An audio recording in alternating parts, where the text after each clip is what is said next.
Երևան քաղաքի կառավարման տեխնոլոգիաների կենտրոն։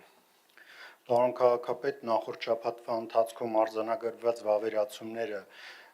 աճ են գրանցել եւս 15%-ով, հիշեցնեմ, որ նախորդող շաբաթվա ընթացքում առկա էր աճ 18%։ Եվ այսպես բաշխումը տեղի ունեցել հետևյալ կերպ, տրոլեյբուսներում կազմել է վավերացումները 116138, մետրոպոլիտենում 616370, ավտոբուսներում 2,477,848, ընդամենը 3,210,356 կամ թվային տեսքով 423,435։ Միաժամանակ թույլ տվեք ներկայացնել նաև տոմսերի ստուգման միջոցառումների ազդեցությունը նախորդող երկու շաբաթյա համեմատականը այս երկու շաբաթվա ընթացքում էկրանին գրաֆիկի տեսքով այն ներկայացվում է, այսպես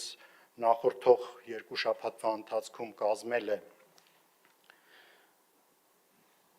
4,657,751, իսկ այս երկու շաբաթների ընթացքում 5,997,277, 29.9%-ով աճ է գրանցվել։ Շնորհակալություն եւ վերջին նաեւ երկու շաբաթվա ընթացքում մենք հավելյալ 235 միլիոն գումար ենք հավաքագրել ի համեմատություն դրա նախորդ երկու շաբաթների, որը խոսում է այն մասին, որքան էլ որ որոշակի անհարմարություններ մեր նոր մեթոդը ստեղծում է, այնուամենայնիվ հավաքագրման տեսանկյունից եւ կարգապահության տեսանկյունից այն բավականին էֆեկտիվ է եւ փաստացի մենք նախկինում չվճարող անձանց հաշվին, նրանց վճարելու հաշվին մոտավորապես 8 նոր ավտոբուսի գումար ենք հավաքել երկու շաբաթվա ընթացքում, հարգելի գործընկերներ, ուզում եմ այս թվերը բոլորս միասին արձանագրենք եւ բոլորը լսեն, թե ինչ թվերի մասին է խոսքը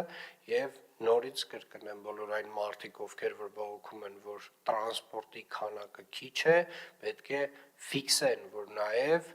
եթե իրենք չէին վճարում նախկինում, իրենք նաեւ կարելի ասել սպասարկում էին այդ օրակարգը, որ տրանսպորտը